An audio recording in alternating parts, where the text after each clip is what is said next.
Thinking deep or getting a job. Students choose between going to university or college. Employment insurance gets an overhaul, a necessary change or an unnecessary hardship. A UPEI athlete is off to the Olympics, while the rest of us think about getting into shape. We check out the hip-hop scene in Halifax, a new yoga studio using popular music. Get a taste of African drumming and food in downtown Charlottetown, and learn more about how the RCMP is training recruits to deal with people with mental illnesses. I'm Matthew Yvonne. I'm Mary White.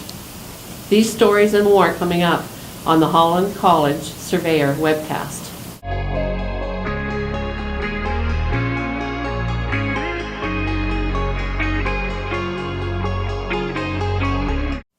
You need a good education to get a good job. That's something we've been hearing for decades. But where to go? College or university? We asked students and instructors what they think. Most Holland College students are given a hands-on approach to education in their programs. That was the case with Michael Gibson's bioscience program, who thought his former university courses were too structured. I think the students that come out of the program here, the people that have been hiring them are saying is that they walk into the workplace and they are able to do things. Many of the labs, when we would run labs at university, are designed to work within that 3-hour time period, whereas here, because we're free of that constraint, we can do things that are much more challenging, much more realistic to what they'll encounter in the workplace. So this is things that aren't going to work the first time, and you have to troubleshoot and do multiple tries and figure out what wasn't working and puzzle the way through to get to a successful end. Resident care student Zach McCarthy says he was told college offered a more hands-on approach to education. We do a lot of class discussions before we start learning our material, and I feel like that kind of gets our class more engaged. And it seems like they don't like to we go by a first name basis, and it really helps us feel more approachable to our instructors, and I really like that. Some students at UPEI say the hands-on approach offered in Holland College is limited in university. For a lot of my teachers, especially in psychology, they're massive classes, so you can't have any one-on-one time with the teacher. But for some of my other classes, it's very compact, and the teachers here are just amazing. All the ones that I have, I've been able to understand them, I've been able to talk to them, I've been able to joke around with them. And I don't know, I just really like the teachers here. It depends. It varies from professor to professor, but there are a lot of really good professors, and there are some professors that aren't so good just because they've been doing it for so long. They kind of just talk and expect you to be able to learn it. So Gibson's labs might help prepare his students for a job. That's the goal for colleges, but not university, he says.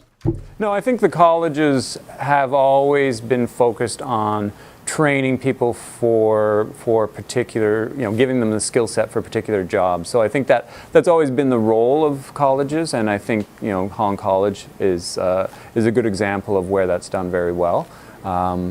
And the role of university hasn't necessarily been to train people for specific jobs. The reason you go to university, and I have 4 degrees from university, so I certainly have a lot of benefit in my career and my life from doing that. It's to explore and to learn things at a certain level. So I definitely don't discourage people from going to university, particularly in the science fields. If people have great ambitions of doing something in science, you will need a degree ultimately, probably to move forward, and certain opportunities. Graduate school is not an option unless you get an undergraduate degree. So much of my career has been based on my graduate work and my graduate opportunities. So they're different. And if you don't have a job or do seasonal work, then employment insurance has traditionally been available to help pay the bills. But changes to the EI system have many feeling less secure about that. There have been several changes to the EI program. For the last 9 years, EI recipients in high unemployment areas like the Maritimes received an additional 5 weeks of benefits. That program ended. The government is now clawing back more of any income earned while on an EI claim. The requirement to look for and accept work even at less pay, or risk losing EI benefits is being strictly enforced and has created a lot of uncertainty. And it's turned into a major political fight between Atlantic premiers and the Stephen Harper government. The premiers have been holding a series of meetings to gather stories about the impact, including here on PEI. Sirens in Montague seem to signal a cry for help from the unemployed on PEI. If you are an unemployed islander, chances are you worked in a seasonal job, and when the snow and ice hit, the job ended. But the bills do not. Traditionally, that's when EI would kick in to help out. But reforms to the EI system that came into effect a year ago have created financial hardship for many. Are islanders responsible for our seasonal economy? Absolutely not. The three biggest industries are farming, fishing, and tourism. This time of year, the ground's froze, so you can't plow potatoes.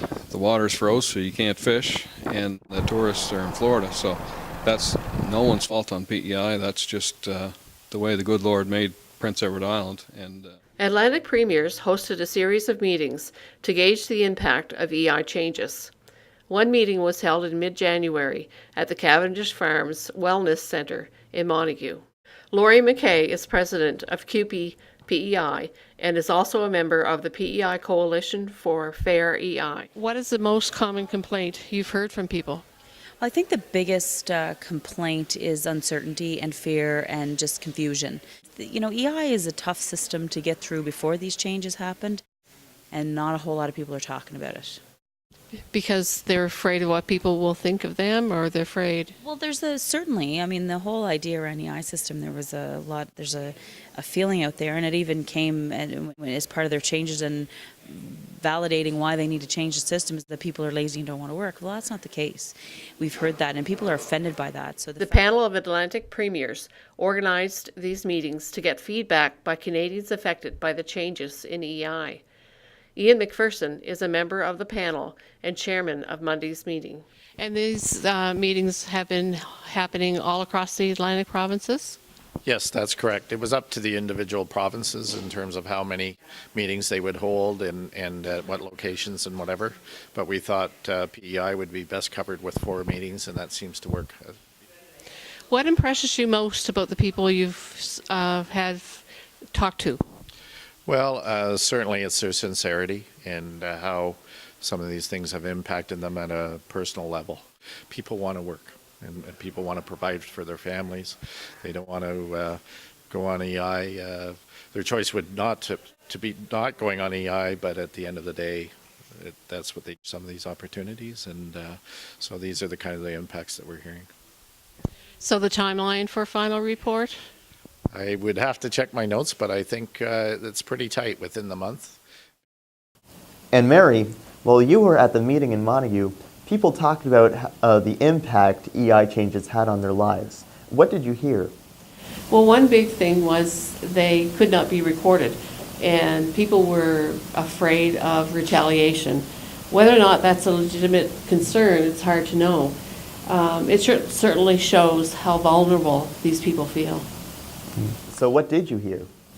One story was about a housekeeper who was laid off from a motel and did receive EI. She was asked to come back to work for 1 day a week. She would make $96 for that day. But that would affect her EI, wouldn't it? Yes, it would. The government would claw back half of it. So she would have $45, but her travel costs, her daycare costs, would take away so much that she would end up only making $8 for a hard day's work. Remember, Matthew, figures from Statistics Canada show that in 2012, over 95% of the unemployed on PEI received employment insurance. But during the first 10 months of 2013, that fell to 80.8%. That's 1,100 people not getting the support they're used to. The reliance in the Maritimes on seasonal work became a controversial issue at the Georgetown Conference on Rural Development last fall. Halifax pollster Don Mills told the audience it's holding the region back and has to change. Others, like Surrey Mayor David McDonald, argued it's not fair to blame those employed in farming and fishing for not working full-time. And that view was supported by very successful maritime businessman John Bragg. We have very hard-working people in our town in the fishing industry.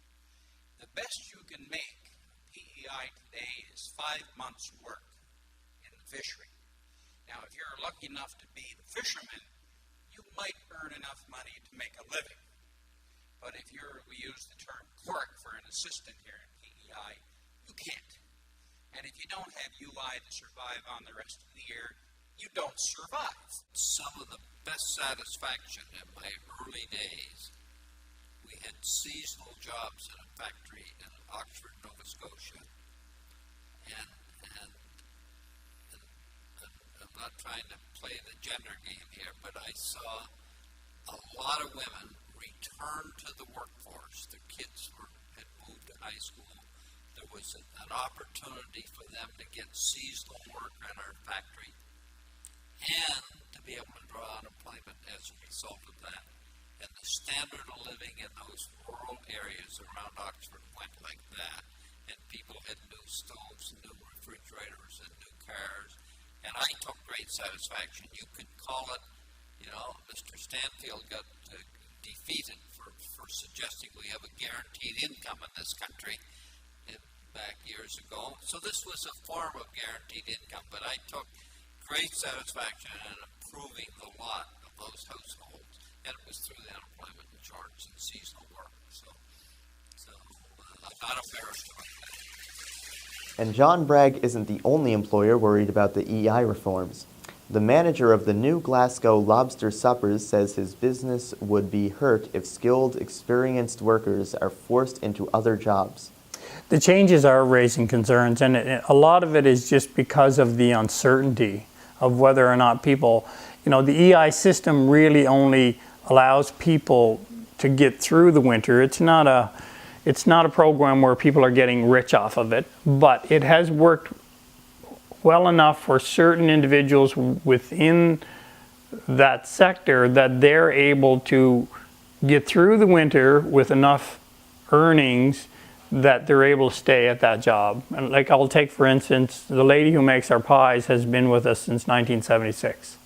And she's a housewife, raised her family, walks to work, has a key, and she enjoys, the amount of pies that she's made in that 35, 40-year history of being with us is incredible. And she's an incredible asset to our business. And it's that little bit of extra income during the winter that she needs, whereas with the EI system and, saying that, you have to go out and take a job, and because she doesn't have transportation, it becomes more of a challenge for her to find a job outside of the rural area where she lives. So that it puts added stresses on the families. And then with some of our other cooks, they're just looking at, I might as well go west, because that's where the money is. And I can make so much more money and come back and take my summer off. Luke Kenny spoke to Marie Burge, who's been working for years to improve the lives of PEI's working poor. What kind of social and economic problems do you think Islanders face as a result of EI changes put forth by the federal government? The level of poverty on PEI is pretty dismal, as it is, as it has been. But with these new regulations, it has become just unacceptable and untenable for people. Why do you think Islanders depend on employment insurance so much, and why is it such a big issue? Islanders don't depend on employment insurance. The economy of Prince Edward Island depends on it, and I think we have to keep making that clear. That it's not seasonal workers. That's not our problem. It's that we do have a seasonal economy.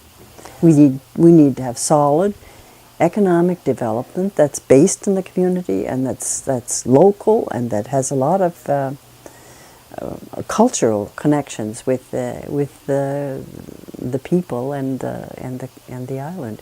So that's like from an economic point of view, that's a concern. So I keep saying we don't have people on unemployment. We have industries that depend on unemployment, and to make the distinction, because it's not the people's problem, It's a public problem. What kind of concerns are you hearing from residents? It's very depressing for people, because there is a whole culture built around EI and other programs as well. But it's a culture that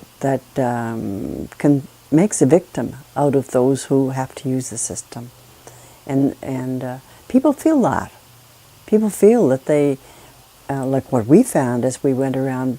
We did 8 town halls since last January here, and so we went to a lot of communities, heard from a lot of people, but what we heard really strongly is that people are terrified to speak out. People don't want to show themselves in public, they don't want to speak in public, and I don't blame them, because they have felt retaliation before. What kind of solutions do you think are available for this problem with employment insurance? Well, I can say honestly that the changes that we're experiencing and people are suffering from now, and that the island is suffering from, come from a very ideological direction of the Harper government, and it's frightening because like Harper can be honored by his initiatives in, getting trade deals, and he wants to go down in history as the Prime Minister of the economy. Now, if the economy has to be built on something other than the life of people of a country, then the country is not going very far. Working or not, we will all soon be paying close attention to the Winter Olympics from Sochi, Russia, and most of us will be rooting hard for Canada's men's and women's hockey teams. But there may be one small exception here on PEI. A UPEI women's hockey player from Germany will be playing for her home country. Thomas Becker has that story. It's not too often you look in your backyard and find an Olympian. But here in Charlottetown you will. German Olympian Anna Weiser came to Canada for one reason. Hockey. Hockey? Yeah, because back home you can't do school and hockey together. It's like 2 separate institutions, I guess. She credits her UPEI home and coaches for her development over the last 4 years. It has helped me so far that I just got a lot of time, and it was really open for me to develop. Like I could just try new things by myself. Making the leap from UPEI athlete to Olympian has Weiser very excited. It's very exciting. Yeah. Yes, yeah. Well, my stepbrother has played a few Olympics, and he's told me about it, and he says it's very exciting. I've never been there, but I'm excited to experience it. Yeah. You gotta be prepared. I mean, it's a lot of pressure. You're trying to represent your country and your university. As an Olympic hopeful, sacrifices had to be made. Well, a lot of time. A lot of time that you could have spent with your friends or studying, I guess. It's getting up in the morning, going to the gym, or just staying after practice, going to the gym. It's just mostly time. Athletic director Billy Sherman says it's an exciting time for Weiser and her UPI family. Well, it's cause for celebration. Anytime you reach the Olympics, it's kind of the pedestal of measurement for an athlete. And to have an athlete that plays here on a regular basis with one of our teams, women's hockey in this case, to be named to an Olympic team and represent her country, it's quite an accomplishment not only for her, but for her family, and then of course her UPEI family, and obviously the hockey program. So we're extremely proud and pleased of having this opportunity to be able to celebrate with Anja. Sherman said Weiser's dedication and hard-nosed attitude allows her to carry herself like the champion she is. And as a result of watching her, she's a competitor. She works hard. She is unselfish. She's very well liked by her teammates. She's very respectful to the administration and to her studies. She always has a crowd around her at the Wyatt cafeteria. And as a result of that, it means that she demonstrates and walks like a winner. It's no secret. Islanders will no doubt cheer for Canada at the Olympics, but they might want to keep a close eye on another team with an island connection. Thomas Becker, Surveyor Online. So we'll be watching lots of skilled, fit athletes over the next few weeks. But what about the rest of us who just want to lose a few pounds? Eric McMurray found one group of Islanders determined to do just that. A common sight, people wanting to get in shape. Steve Collette, owner and founder of Third Degree Training, was asked if his company sees an increase of people each year. Basically, in short, yes, you see a lot of new participants in January. So what is the secret of Third Degree Training? We're built on motivation, not intimidation. Our whole approach to it is doing it together, like a group. No real limitations on age limit, sex, nothing like that. Where it works for everybody. I mean, you look around the room here, you see men and women of all shapes and sizes. The group aspect of staying in shape is just an idea that has led many to join the program, including Jackie Reed, who attends the program regularly. I joined about 2.5 years ago because my whole curling team joined, and as part of our off-ice training, we wanted to do some fitness together. So we had all started, and now I'm the only one left, but that's all right. So why does Jackie go to fitness classes? The reason that I choose to come to Third Degree and to stay fit is just to live a healthy lifestyle. Gives me a little bit more energy, I found too, so that's always a good thing in the run of a day. Over the years, I've really tried to stay fit, and I've bought gym memberships and I've tried walking clubs, and I never stuck with it. I would buy a gym membership for a year and maybe go 3 or 4 times. So I find here at Third Degree, they know you, and they're really good to motivate you to succeed and to go beyond what you think you're capable of.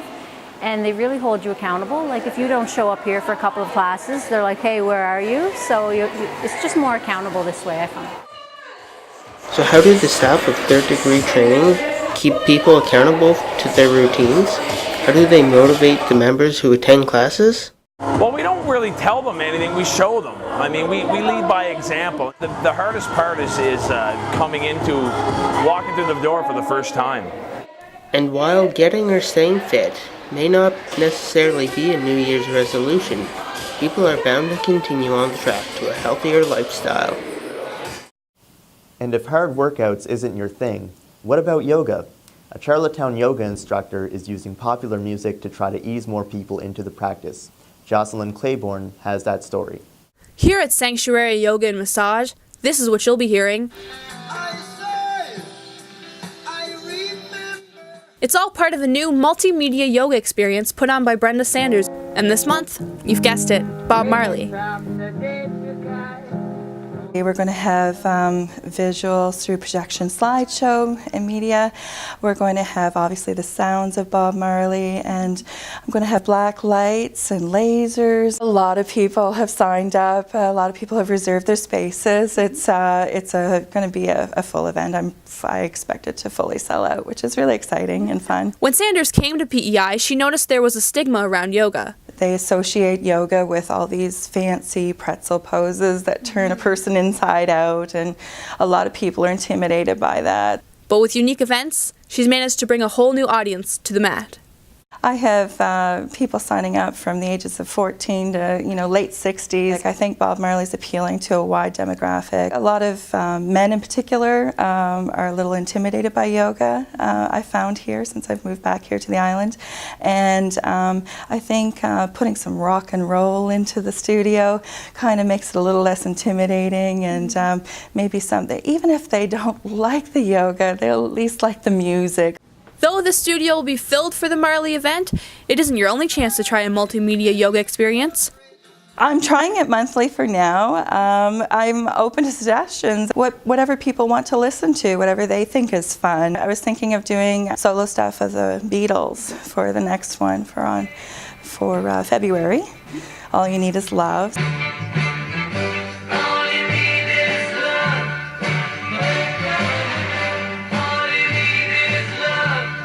You can check the Sanctuary Yoga and Massage Facebook and Twitter pages for more information. PEI has had a huge influx of immigrants over the last decade, making Charlottetown in particular much more diverse and culturally interesting. Jan Wilderum spoke to one man from Africa who wants to share his love of drumming and good food.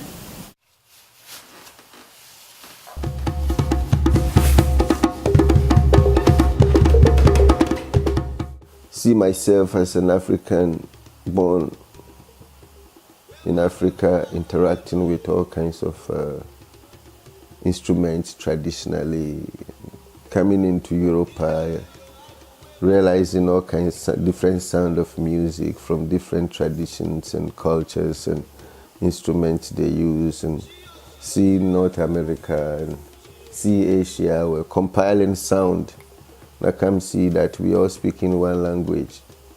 Everybody's based in music. When you talk about music, everybody has a staff and notation they got to read. And so it's everybody is doing that. It's how you walk through those space within melodies and harmonies, which as you travel along, it differs everywhere you go.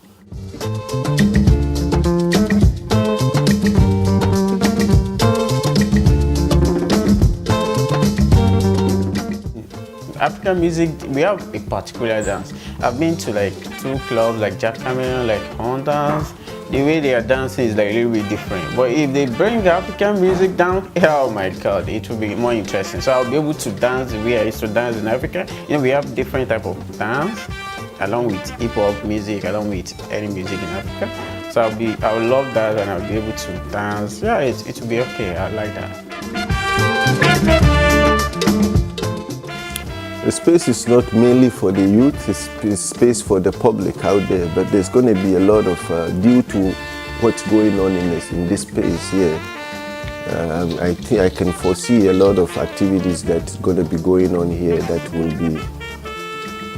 will mobilize and somehow unify the youth to be active in certain areas and walks of life, talk about entertainment, music, and theater.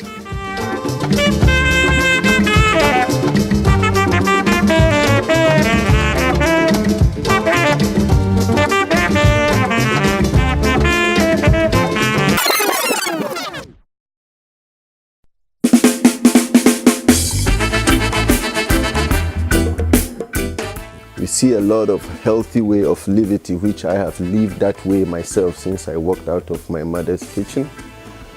I have not gone into any dairy nor meat or anything. And I think since I have not been sick as I used to when I ate all those things as a child, as a youth. So I'm trying to sell life again by turning the kitchen to be a strictly vegetarian kitchen, which will help the children of the next generation growing here to be able to breathe right, eat right, drink right, and live a holistic approach of life so that food becomes medicine.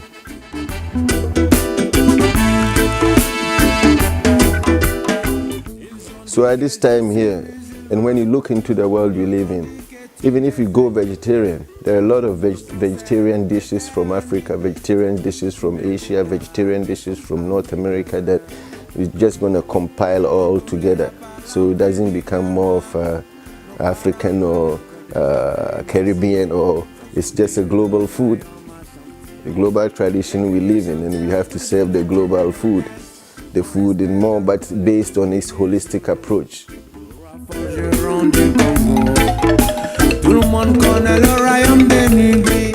Music is spirit. There's spirit in music. Within thyself, every human has a spirit within. That sometimes when you have language music, that spirit, it's blood and fire within human.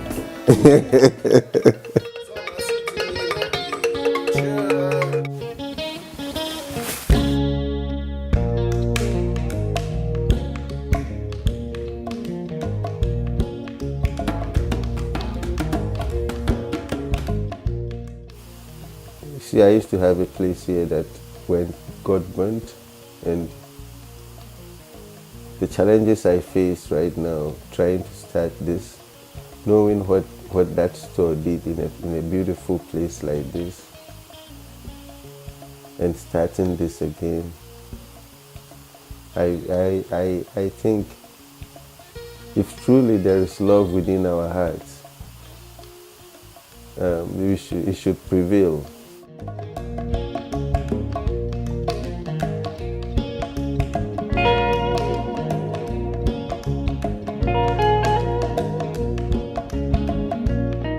We're slowly getting by, and there's been a couple of obstacles in this way that the city wants us to change certain things in order for the place to be conducive to what they want it to be, which has taken us time. So anytime they request for something, I have to take my time and work on it to get the money to do it. So it's made the place taking longer time, but we're still enduring through the roads. It's hard road, but we have faith and we know eventually it will be done somehow. So no matter what the battle is, as long as we wake up every day and still have the strength, we're fighting it till the end.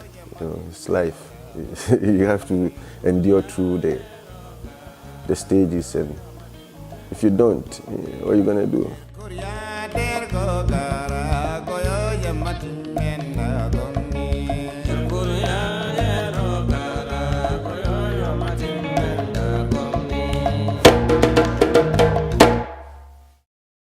And the hip-hop scene, that high-energy urban art form, is not something many Maritimers know much about. Before Classified became a name with national appeal, Universal Soul was putting Canada's East Coast hip-hop scene on the map. Stephen McDonald saw the group perform in Halifax. Last fall, on September 27th, Universal Soul headlined the Hopscotch for Hip Hop Festival at the Marquee nightclub in Halifax to promote their second album that they've been putting the finishing touches on. We're going to take the energy from like here, and we're going to bring it up here now. We're going to do it. We're going to do it. Everybody just bounce. Bounce. After introducing the festival and hyping the crowd with the assistance of IV, they then performed We Do It For The Love. I am Fizz, the baritone of soul. Tactician. Yeah, he was the hype man. Yes, yes, yes, y'all. Let's get ready to go. I was always a rapper, and we always got this guy to try to do a rhyme. He didn't want to do a rhyme, but he was really good. He was probably had the best vocals out of us, really all. And it was like, come on, man, just get something rap, do something.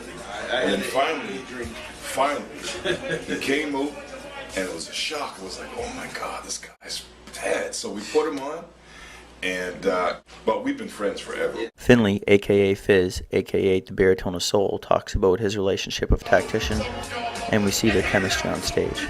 The name Universal Soul just came from the understanding of sampling music and taking different type of genres and mixing all of them together and making it a real humble pie of just art. We then hear how Fizz defines the group's name, and Tracy, aka Technician, thanks producers for their contribution to their sound.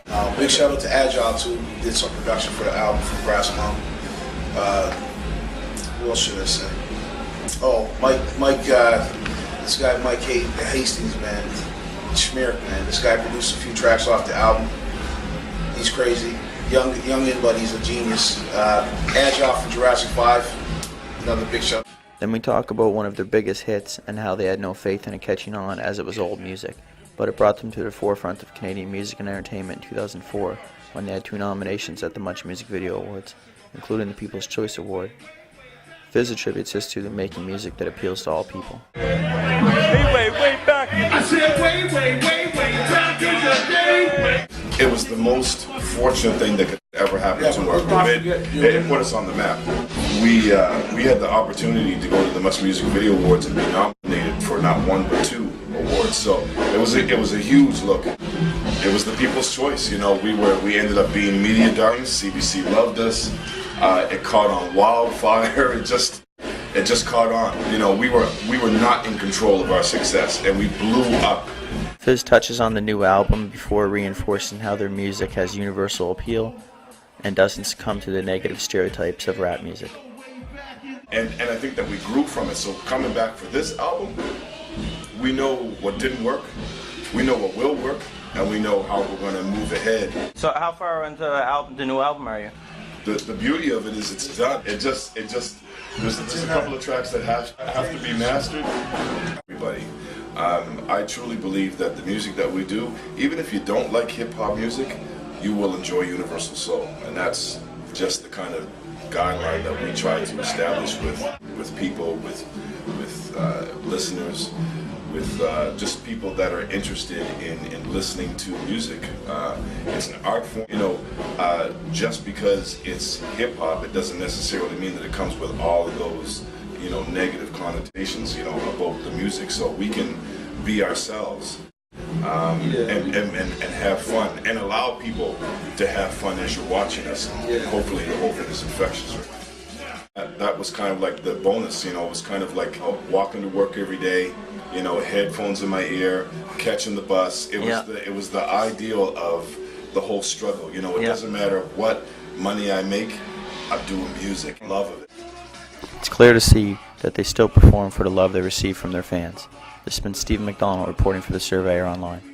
The RCMP only gets called when there's trouble, and often they discover people dealing with mental disorders. As Kaylin Coleman tells us, recruits are now getting special training on how to recognize and respond to these difficult situations. With a growing awareness of mental illness across the country, law enforcement agencies are recognizing the need for increased training when responding to crisis situations. Leslie Hadfield is an instructor at the Atlantic Police Academy in Summerside.